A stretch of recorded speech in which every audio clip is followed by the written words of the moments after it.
శ్రీమద్భగవద్గీత 18వ అధ్యాయము. ఓం శ్రీ పరమాత్మనే నమః. శ్రీమద్భగవద్గీత అథాష్టాదశోऽధ్యాయః. అర్జున ఉవాచ సన్యాసస్య మహాబాహో తత్వమిచ్ఛామి వేదితుం త్యాగస్య చ హృషీకేశ పృథక్ కేశినిషూదన. శ్రీభగవానువాచ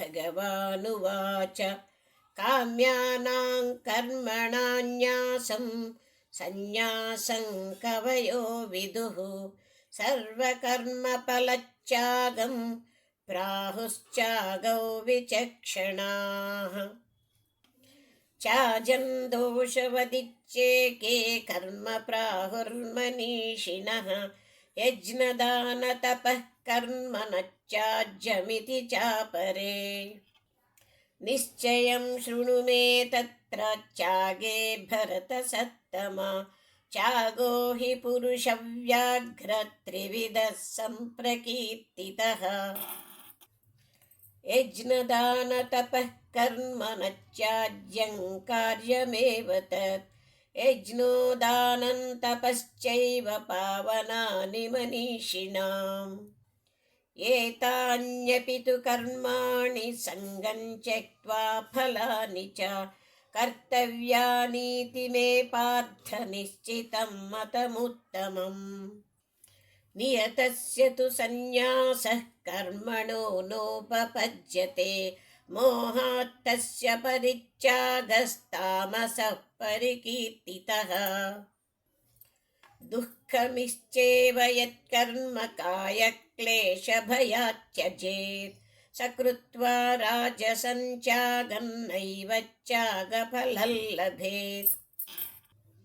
కార్యమిచ్చేవ యత్కర్మ నియతం క్రియతేऽర్జున సంగం త్యక్త్వా ఫలం చైవ సత్యాగः సాత్వికో మతః.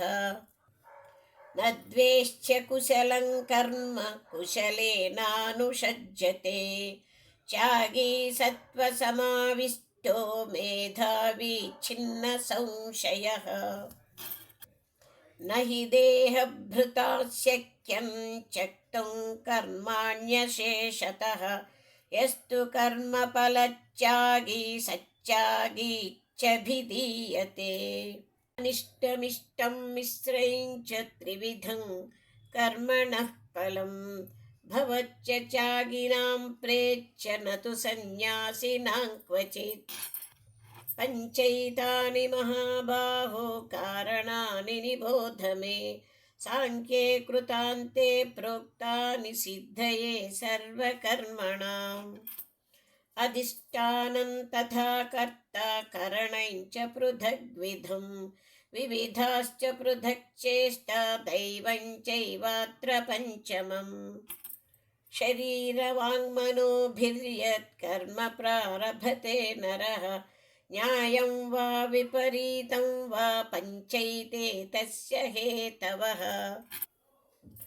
తత్రైవం సతి కర్తారమాత్మానం కేవలం తు యః పశ్యచ్చ కృతబుద్ధిత్వాన్న స పశ్యతి దుర్మతిః. యస్య నాహం కృతో భావో బుద్ధిర్యస్య న లిప్యతే హత్వాపి స ఇమాన్ లోకాన్ న హంతి న నిబధ్యతే. జ్ఞానం జ్ఞేయం పరిజ్ఞాతా త్రివిధా కర్మ చోదనా కరణం కర్మ కర్తేతి త్రివిధః కర్మ సంగ్రహః. జ్ఞానం కర్మ చ కర్తా చ త్రిధైవ గుణభేదతః ప్రోచ్యతే గుణసంఖ్యానే యథావత్ శృణుతాన్యపి. సర్వభూతేషు ఏనైకం భావమవ్యయమీక్షతే అవిభక్తౌ విభక్తేషు తజ్జ్ఞానం విద్ధి సాత్వికం.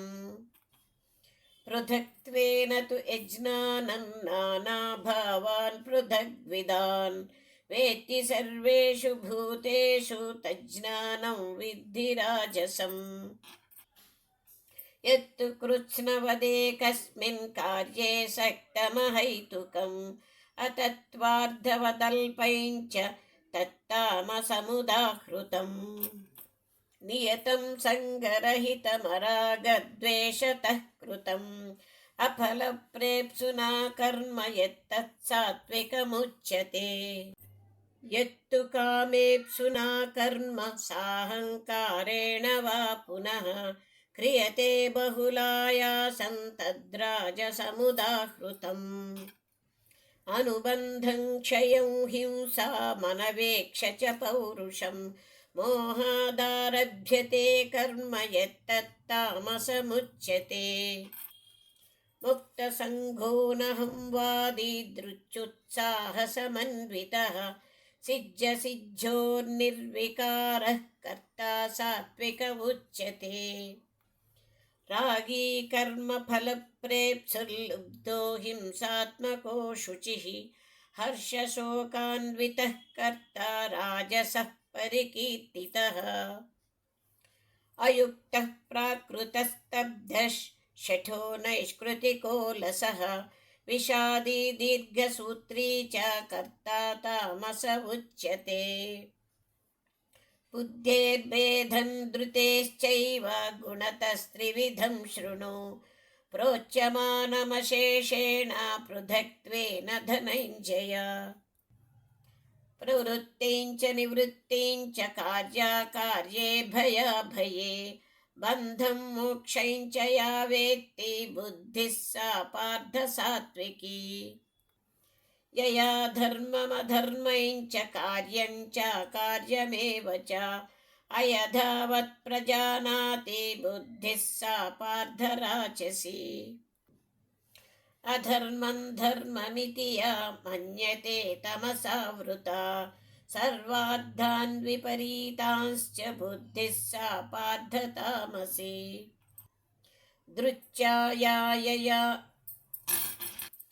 दृच्छायया धारयते मनः प्राणेन्द्रियः क्रिया योगेनाव्यभिचारिण्या धृतिः सा पार्थ सात्विकी यया तु धर्मकामार्थान् दृच्छा धारयतेऽर्जुन प्रसङ्गेन फलाकाङ्क्षी धृतिः सा पार्थ राजसी यया स्वप्नं भयं शोकं विषादं मदमेव च न विमुञ्चति दुर्मेधा धृतिः सा पार्थ सामसी सुखं त्विदानीं त्रिविधं शृणु मे भरतर्षभ अभ्यासाद्रमते यत्र दुःखान्तं च निगच्छति यत्तदग्रे विषमिव परिणामे मृतोपमं तत्सुखं सात्विकं प्रोक्तमात्मबुद्धिप्रसादजम् विषयेन्द्रियसंयोगात् यत्तदग्रे मृतोपमं परिणामे विषमिव तत्सुखं राजसंस्मृतम् यदग्रे चानुबन्धे च सुखं मोहनमात्मनः निद्रालस्य प्रमादोत्थं तत्तामसमुदाहृतम् न तदस्ति पृथिव्यां वा दिवि देवेषु वा पुनः सत्त्वं प्रकृतिजैर्युक्तैः यथेभिः स्यात् त्रिभिर्गुणैः ब्राह्मणक्षत्रियविषां शूद्राणां च परन्तप कर्माणि प्रविभक्तानि स्वभावप्रभवैर्गुणैः शमोदमस्तपः शौचं क्षान्तिरार्जवमेव च ज्ञानं विज्ञानमास्तिक्यं ब्रह्मकर्म स्वभावजम्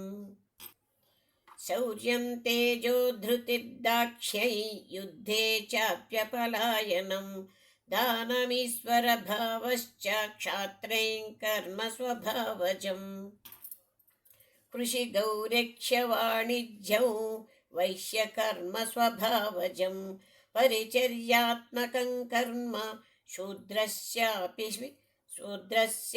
स्वभावजम् स्वे स्वे कर्मण्यभिरतः संसिद्धिर्लभते नरः स्वकर्मनिरतः सिद्धिं यथा विन्दति तच्छृणु।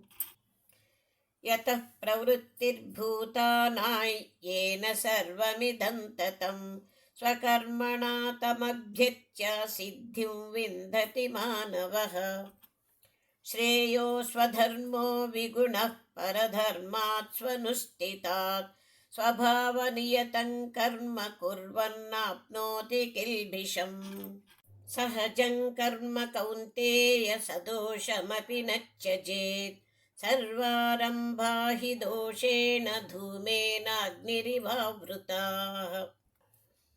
असक्तबुद्धिः सर्वत्र जितात्मा विगतस्पृहः नैष्मर्यसिद्धिं परमां सन्न्यासेनाधिगच्छति। सिद्धिं प्राप्तो यथा ब्रह्म तथाप्नोति निबोध मे। समासेनैव कौन्तेय निष्ठा ज्ञानस्य या परा।